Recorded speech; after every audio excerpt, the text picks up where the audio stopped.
Assalamualaikum warahmatullahi wabarakatuh teman-teman. Perkenalkan, nama saya Muhammad Dika Restu Kaisar Ansori dengan nomor NIM 105012304227 dengan kelas AB 4705, program studi administrasi bisnis dari Fakultas FKS dan mata kuliah dari agama Islam. Kesempatan kali ini izinkan saya membawakan sebuah tema yang sangat fundamental dalam kehidupan kita sebagai orang muslim, sekaligus sebagai khalifah fil ard atau pemimpin di muka bumi. Tema tersebut adalah tidak beragama, orang yang tidak berakhlak. Saudara-saudari sekalian, mari kita mulai dengan sebuah pertanyaan fundamental. Apa gunanya ketaatan ritual jika hati kita dipenuhi kebusukan? Kita sering melihat orang yang rajin beribadah, sholatnya tekun, puasanya penuh, namun perilakunya keji. Lisannya menyakitkan dan ia berbuat zolim dalam pekerjaannya. Inilah yang menjadi dasar materi kita tidak beragama, orang yang tidak berakhlak. Tema ini mengajak kita untuk memahami agama sebagai sistem nilai holistik yang menuntut keselarasan antara akidah, syariat, dan juga akhlak. Tujuan dari tugas ini adalah mewujudkan peran kita sebagai khalifah fil ard dan muslim kafah di lingkungan kampus, dunia kerja, dan masyarakat. Argumen pertama, akhlak adalah misi universal kenabian. Jika kita telah belajar sejarah Islam, kita akan tahu bahwa Islam datang ke bangsa Arab yang sudah memiliki tradisi moral tertentu, namun belum sempurna. Nabi diutus bukan untuk menghancurkan tradisi baik itu, melainkan untuk menyempurnakannya. Latar belakang tugas ini adalah untuk menguatkan pemahaman kita bahwa menjadi seorang muslim kafah, muslim yang menyeluruh, bukan hanya tentang ibadah ritual, tetapi juga tentang bagaimana kita mengaplikasikannya dalam kehidupan sehari-hari, baik di kampus, dunia kerja, maupun di tengah masyarakat luas. Rekan-rekan sekalian, pertanyaan utamanya adalah seberapa erat hubungan antara agama Islam dan akhlak? Jawabannya sangat erat. Akhlak adalah cermin dan buah dari keimanan kita. Nabi Muhammad SAW sendiri menegaskan tujuan utama diutusnya beliau. Saya akan membacakan hadisnya. Wa'idstu lil utammam solihatil akhlak. Sesungguhnya aku diutus hanyalah untuk menyempurnakan akhlak yang mulia.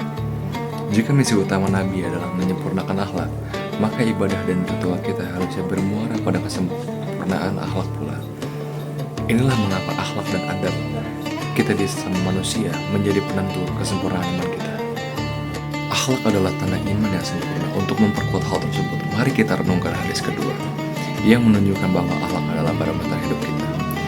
Akmalul mu'minina imanun ahsanuhum khuluqan.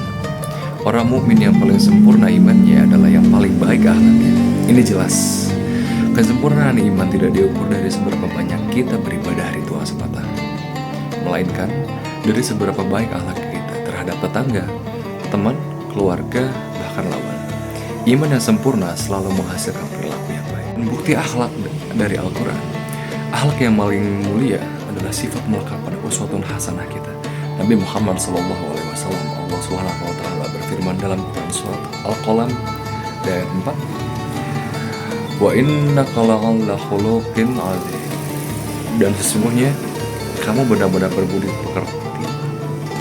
Ya, Rasulullah memiliki akhlak yang agung. Mengikuti sunnah Rasulullah SAW berarti kita wajib mencontoh dan mengaplikasikannya akhlak tersebut dalam keseharian kita. Selanjutnya kita lihat bagaimana ibadah wajib yang kita lakukan harusnya berdampak pada akhlak. Mari terjemahnya, sesungguhnya aku diutus adalah untuk menyempurnakan kemuliaan akhlak. Hadis riwayat Al-Bukhari dalam Al-Adab Al-Mufrad nomor 273 dan Ahmad nomor 8952. Pendapat saya, hadis ini adalah deklarasi misi kenabian. Ia menegaskan bahwa seluruh ajaran yang dibawa oleh Rasulullah, mulai dari tauhid hingga fikih, pada akhirnya harus bermuara pada kesempurnaan etika dan moral. Agama tanpa moral hanyalah cangkang kosong. Ia kehilangan substansi rahmat. Argumen kedua, iman yang sempurna tercermin dari kualitas akhlak. Seberapa sempurna iman kita, timbangan keimanan kita bukanlah seberapa lancar kita menghafal Al-Quran atau seberapa banyak kita berpuasa sunnah. Timbangan itu ada pada kualitas interaksi kita dengan manusia lain. Rasulullah SAW pernah bersabda, Akmal mu'minina imana ahsanuhum khuluqun. Orang mukmin yang paling sempurna imannya adalah yang paling baik akhlaknya. Hadis riwayat At-Tirmizi nomor 1162 dan Abu Dawud nomor 4682. Pendapat saya, dalam konteks kehidupan kampus dan profesional, ini berarti mahasiswa yang sempurna imannya adalah dia yang jujur saat ujian, yang menepati janji tugas kelompok, dan yang menghormati dosen serta teman-temannya. Iman adalah aplikasi, bukan sekedar pengakuan. Dalam argumen ketiga, akhlak dan takwa dukungan surga. Akhlak mulia adalah bekal utama akhirat. Ia menjadi penuntut nasib kita di hari kiamat. Berikut adalah hadisnya.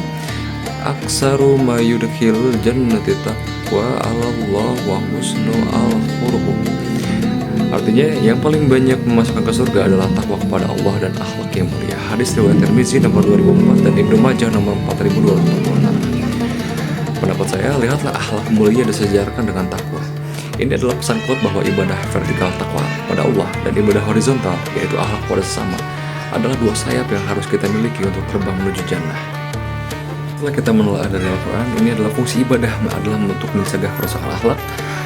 Allah berfirman pada Quran surat Al-Ankabut, Innas sholata tanha 'anil fahsya'i wal munkar. Sesungguhnya sholat itu mencegah dari perbuatan-perbuatan keji dan munkar. Sholat yang kita lakukan 5 kali sehari adalah checkpoint moral. Ia seharusnya menjadi rem yang mencegah kita dari perilaku buruk. Tiang agung. Teladan akhlak agung ini kemudian dicontohkan secara sempurna oleh para sahabat Nabi. Anas bin Malik tentang kesabaran tanpa batas. Anas bin Malik melayani Nabi selama 10 tahun, namun ia bersaksi, beliau tidak pernah mengucapkan mengeluh atau bertanya, mengapa kamu melakukan ini? Betapa luar biasa kesabaran ini diterapkan pada seorang pelayan. Ini adalah pelajaran bagi kita yang mudah marah pada bawahan, adik tingkat, atau teman sekantor. Itu adalah kisah Ali bin Abi Thalib. Saat Sayyidina Ali melihat seorang Yahudi lansia mengamis, beliau segera mengambilkan kebutuhan dari Baitul Mal seraya berkata, tidakkah adil jika kita mengambil manfaat dari tenaga saat ia muda lalu menelantarkannya saat ia tua? Akhlak dan keadilan harus berlaku bagi semua manusia tanpa memandang ras atau agama. Jika kita lihat dari contoh-contoh sebelumnya, intisari dari materi kita ini adalah iman adalah akar, ibadah adalah batang, dan akhlak adalah buah. Jika buahnya busuk, maka ada yang salah dengan akar dan batangnya.